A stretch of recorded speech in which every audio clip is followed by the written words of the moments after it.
नमस्कार, मी विशाल परदेशी. मंडळी, महापालिका निवडणुकांचं मैदान जोरदार तापलंय आणि या सगळ्या वातावरणात सगळ्यांचं लक्ष आहे ते अर्थातच मुंबईनंतर वसई विरार शहर महानगरपालिकेकडे.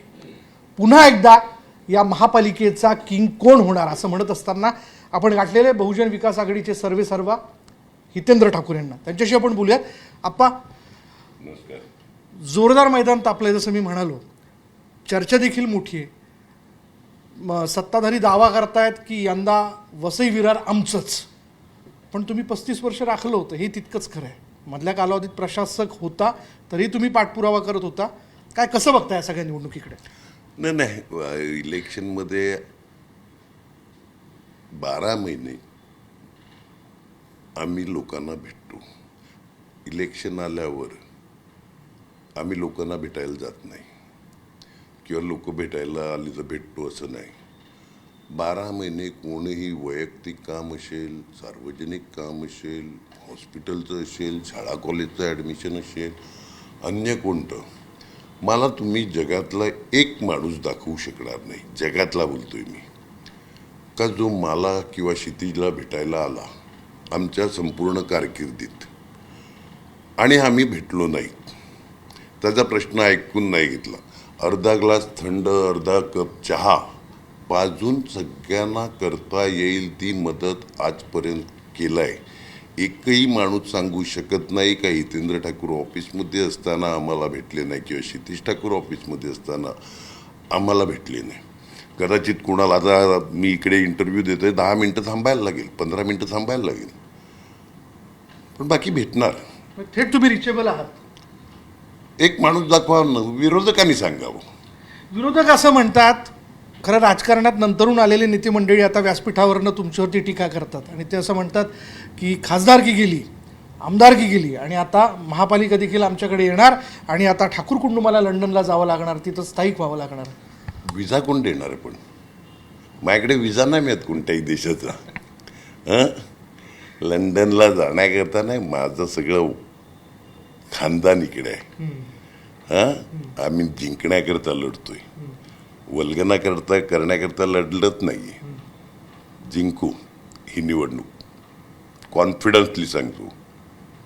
कारण का गेल्या 1.25 वर्षात खासदारकीची झाली, आमदारकीची झाली, आजपर्यंत आमचे गणपती कधी 35 वर्षात खड्ड्यात नव्हते आले, आमचे गरबे कधी खड्ड्यात खेळले गेले नव्हते, आमचे दिवाळीचे रॉकेट कधी खड्ड्यातून उडवले गेले नव्हते, आमचा क्रिसमस कधी खड्ड्यात झाला नव्हता. यावर्षी सगळं झालं.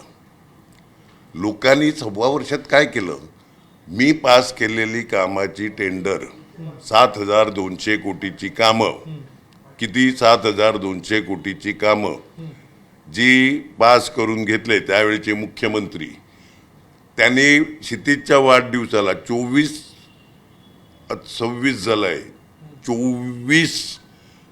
9 जुलैला चेक दिला 25 कोटीचा. क्षितिज उद्याला वाढदिवस आहे, तुम्ही हॉस्पिटलचं भूमिपूजन करून टाका. त्या हॉस्पिटलला एक वीट नाही लावता आली यांना 1.25 वर्षात. हे लोकांनी बघितलंय. 600 बेड आम्ही महानगरपालिका झाल्यावर 600 बेडचे वेगवेगळ्या हॉस्पिटलमध्ये बेड केली.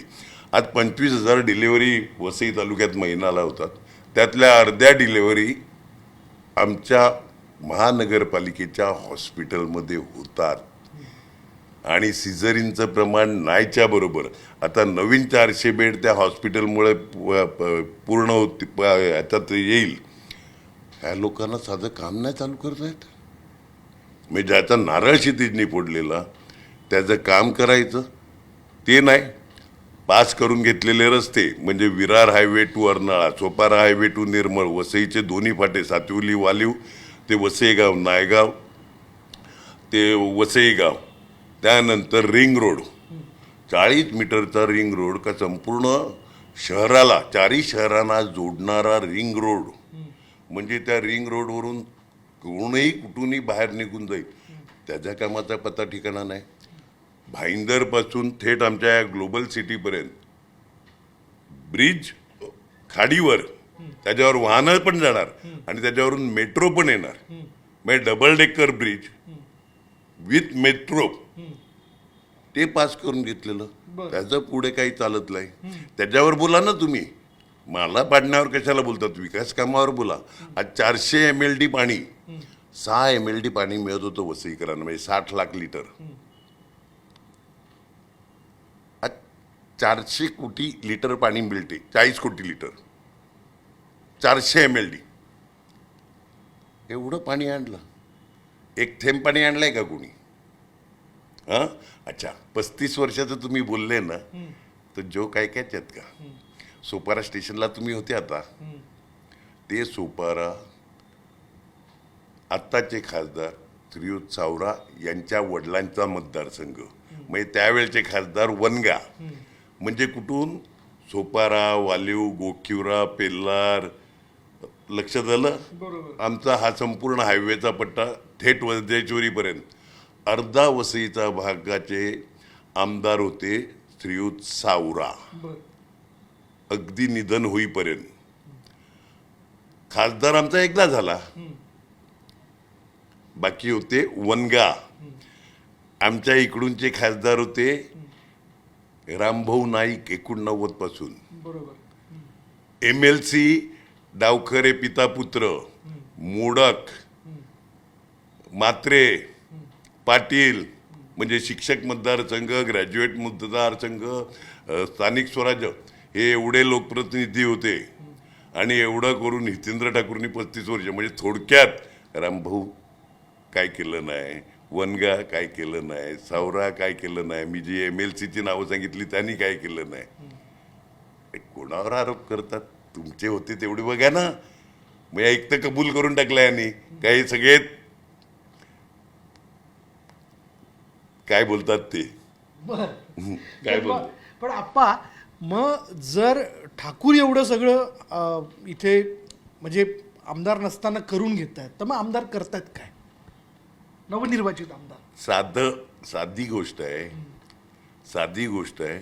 अहो, जी पास करून घेतलेली त्याचं टेंडर नाही काढू शकले 1.25 वर्षात, 1.5 वर्षात. आणखीन काय बोलू ह्याच्याबद्दल? लोकांना कळते ना आता, ते लोकांना कळतेल. आणि माझ्याकडची पाहिजे कागद दाखवतो आता. मुख्यमंत्र्यांची सही, त्यावेळी UD मिनिस्टर पण मुख्यमंत्री होती, MMRDA कमिशनर, या दोघांच्या सह्या, कोणता ठराव क्रमांक, ह्याच्यात काय काय पास झालं, दुसरा अमुक ठराव क्रमांक, त्याच्यात काय काय पास झालं, हे सगळं आहे माझ्याकडे. जेव्हा पाठिंबा लागतो तेव्हा सगळ्यांनी मुंबईवरून इथे येऊन बसायचं. पण ज्यावेळी निवडणुका येतात तेव्हा राज्यातले राज्यकर्ते किंवा मुंबईतले राज्यकर्ते ठाकूरांना एकट्यात पकडतात का किंवा एकटे पाडतात का? म्हणजे राजकारण किसी का सगा नाही, बस एवढंच. विषय काय? बस विषय काय, संपला. मतलबी दुनिया आहे इकडे. सवाल कुठे येतो? सर, शक्य होतं तुम्हाला, म्हणजे कायम चर्चा आहे, तुमचा चाहता वर्ग जो आहे, मतदार जे आहेत, सहज तुम्हाला मंत्रिपद मिळू शकलं असतं. शक्य होतं.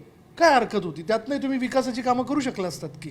मी एका मताकरता 100 MLD पाणी आणलं. लक्षात आलं का?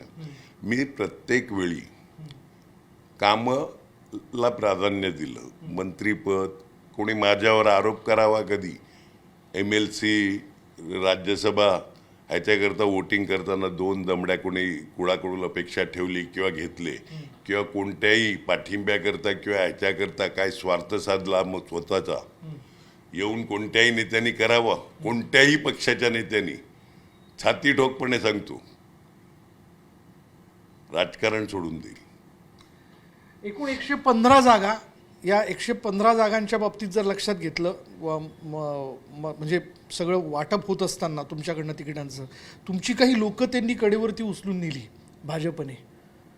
म्हणजे काय नेमका हा सगळा गोंधळ? म्हणजे त्यांच्याकडे उमेदवारच नव्हते की तुमच्याकडचे स्ट्रॉंग चेहरे घेऊन निवडणुका जिंकायचा, असा काय त्यांचा फॉर्म्युला आहे? नशिबाने लॉटरी लागते. आता लढण्याकरता 35 वर्षाचा माझा आरोप करायचा आणि 35 वर्ष नगरसेवक असलेला ना घेऊन जायचं, म्हणजे त्यांनी कामं केल्याशिवाय ते निवडून येणार आहेत का? पण तेच आज तुमच्यावर आरोप करतात त्यांच्याकडे बसून. हे लोकांना कळत नाही का? पब्लिक बरोबर माहिती आहे. पब्लिक हुशार असते, शांत आहे. पब्लिक हुशार आहे. कुणाकडून यांचा ग्रोथ झाला, कुठे वाढले, काय झालं ते बघतात आणि ते काढतील उठते. एवढी सगळी कामं तुम्ही विकासाच्या संदर्भातली सांगताय, पण आज त्याच विकासांच्या कामाला घेऊन प्रचार सभांच्या मंचावरती भांडवल केलं जाईल आणि सांगितलं जाईल की ठाकूरांनी हे केलंच नाही, त्यांनी हे केलंच नाही. मग त्याला तुमचं उत्तर काय असेल? कागद घेऊनच फिरतोय मी, गाडीच आहेत कागद. कळलं का? मुख्यमंत्र्याची सही तर मी नाही केली, MMRDA कमिशनरची सही तर मी नाही केली.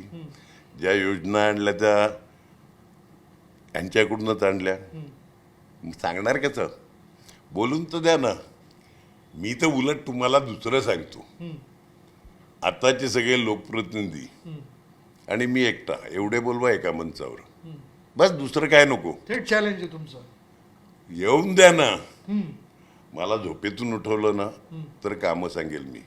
पॉईंट टू पॉईंट बोलायला तयार आहे तुम्ही. मी कोणावर आरोप कधी करतच नाही. हो, मला तेच नवल वाटतं तुमचं. मी कधी कोणावर आरोप केलेला दाखवा.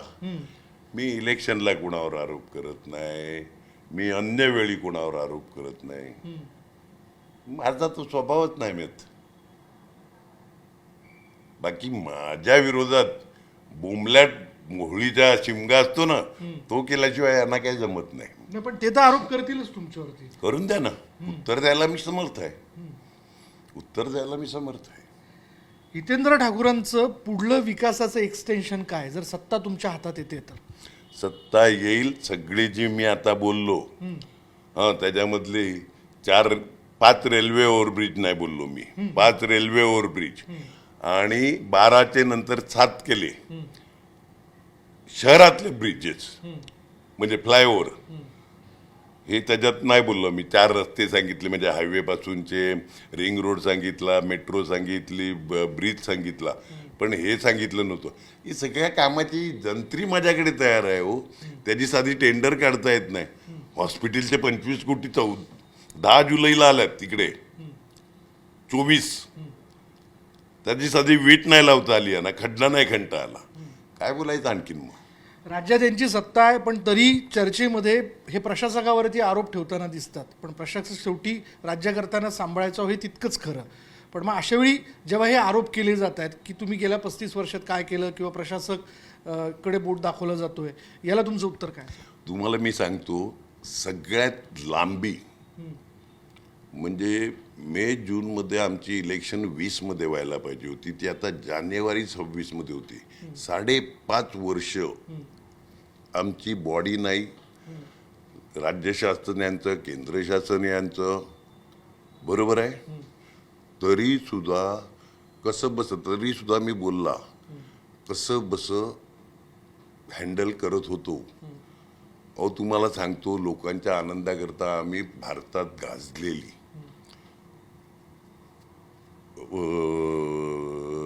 ह्याचं मॅरेथॉन करायचो. यावर्षी ती मॅरेथॉन नाही झाली. का? तर हितेंद्र ठाकूरला क्रेडिट मिळते. आमचे विभागीय सामने असतात, विभागीय सामने ते नाही झाले. का? तर हितेंद्र ठाकूरला क्रेडिट मिळते. अरे पण तुम्ही मुलांचं नुकसान करतायत. आमचं 26 ते 31 90 पासून कला क्रीडा असतो. 60,000च्या वरती स्पर्धक असतात तिकडे. काहीतरी 52 टाईपच्या क्रीडा, आणखीन कला आणि 32-33 टाईपच्या क्रीडा, असं काहीतरी, म्हणजे उलटं का सुलटं एवढ्या स्पर्धा होतात. त्यांना जे अनुदान द्यायचे ते महानगरपालिकेतून आम्हाला मिळून दिलं नाही. म्हणजे हे राजकारण. यांना वाटलं का तो कला क्रीडा बंद होईल. मी म्हटलं माझ्याकडे जोशी अभ्यंकर सारखे रिटायर शिक्षक किंवा भिक्षुकी करणारे 101 रुपये डोनेशन आणून देतात. आणि जिथपर्यंत हे 101 रुपये डोनेशन आणून देणारी लोक आहेत ना, तिथपर्यंत मला पैशाची कमी नाही पडणार. कारण का त्या जोशी किंवा अभ्यंकर यांच्याकडे आम्ही अदरवाईज कधी पोचलोच नसतो. त्यांनी स्वतःहून बघितलं पहिल्या वर्षी काय 6 दिवस काय करतात. 6 दिवस पहिल्या दिवशी दिले नाही, 6व्या दिवशी रिटायर माणूस किंवा भिक्षुकी करणारा माणूस आणून 101 रुपये देतो हयात असेपर्यंत. अशा असंख्य आहेत ना माझ्याकडे. यांना वाटलं फक्त मी महानगरपालिकेच्या अनुदानावर आहे आणि कलाक्रीडा बंद पडेल. ग्राउंड पण मागितलेलं या लोकांनी ह्यांच्याकरता का आम्हाला पाहिजे, मग कलाक्रीडा होऊ नये म्हणून. बरं, या दांतीची माणसं, बाकी काय बोलणार यांना. ह्या गेल्या वेळेच्या पराभवानंतर तुम्ही पुन्हा एकदा प्रचाराकरता मैदानात उतरलेला आहात. गेल्या पराभवाची सल आहे तुमच्या मनात. कसं जेव्हा तुम्ही ग्राउंडवरती जातायत लोकांचा कौल का झाला पराभव, का नाही झाला, ह्याचा प्रश्न लोकांना पडलाय, मला पडलाच नाही. पराभवाच्या दिवशीच मी ऑफिसमध्ये बसलेलो. त्या दिवशी लोक भेटली, दुसऱ्या दिवशी भेटली, आज पण भेटले. एक दिवस बाहेर नाही गेलो किंवा एक दिवस घरी झोपला नाही रडत. ठीक आहे ना. का पडला हा प्रश्न लोकांचा आहे आणि तो लोकांना पडलाय प्रश्न. नाही, कारण तुम्ही इतकी कामं केली म्हणता, ती सल असेल ना मनात. लोकांना स्वतःलाच पटत नाही, त्यांचाच विश्वास बसत नाही, त्यांचाच विश्वास बसत नाही या गोष्टीवर. आता काय बोलू. त्या घोळ्याची यंदाही तुम्हाला भीती वाटते? मला नाही वाटत भीती. ज्या पद्धतीने माझ्या मिटिंग होतात, ज्या पद्धतीने लोक समोरून येतात, ज्या पद्धतीने आमच्याकडे तिकिटाकरता मागणी होती, तुम्ही बोलले तसे गेले, त्या उपरी मागण्या वाढल्या. त्याच्यामुळे मला त्याची काही भीती वाटत नाही. तुम्हाला दिसेल 15 तारीख 16 तारीख जवळ आहे. जेवढ्या जागा आहेत, गेल्या वेळी जो आकडा हाती आलेला होता त्याच्यापेक्षा अधिकच्या जागा यंदा पदरात असतील, काय कॉन्फिडन्स आहे तुमचा? मला 115 निवडून आणायचे. 115 हा निवडून आणायचे. बस आणणार, चॅलेंज आहे तुमचं. आणणार. वा, चला तुम्हाला खूप खूप शुभेच्छा. धन्यवाद. धन्यवाद. तुम्ही मोकळं आणि कायम स्पष्ट बोलतात, त्याच्यामुळे बघूयात मंडळी. 16 तारीख म्हणजे आपण म्हणतो ना, घोडा मैदान दूर नाही आहे. 16 तारखेला सगळं चित्र आणि जनतेचं कौल स्पष्ट होईल आणि आपल्याला कळू शकेल की वसई विरार महापालिका याचा किंग कोण. पण सध्या तरी आप्पांनी सांगितलेलं आहे, सगळ्याच्या सगळ्या जागा 100% त्या निवडून आणण्याच्या संदर्भात त्यांनी तयारी केलेली आहे. व्हिडिओ जर्नलिस्ट संदीप पवारसह विशाल परदेशी, न्यूज 18 लोकमत, वसई विरार.